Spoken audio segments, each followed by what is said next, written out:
Not your ordinary Binondo restaurants! Hi mga ka-locals!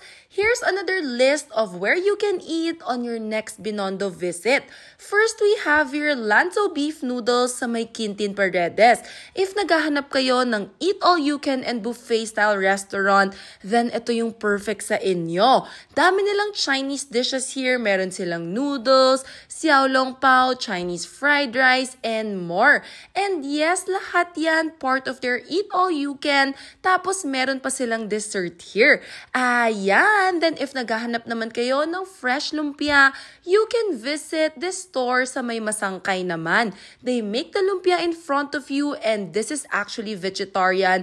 Kaya very healthy and it's only 100 pesos. But I tell you, super busog na talaga kayo even though it's all veggies. And don't forget to tell the ate to add more peanuts to it. This is really good, ha? Then next naman, we have here this restaurant that serves really good intestine. Daming mga laman loob dito na I swear magugustuhan nyo talaga kasi meron silang special sauce where they actually mix it all together. The tofu skin and lotus root was also very delish as well as the tofu. And lastly, we have here Arthur Z restaurant. Yung intestine, black chicken soup, fried rice nila, and kiampong are my faves. Tignan nyo naman yung black chicken soup nila. Ayan lang! Make sure you save this for your next Binondo food trip.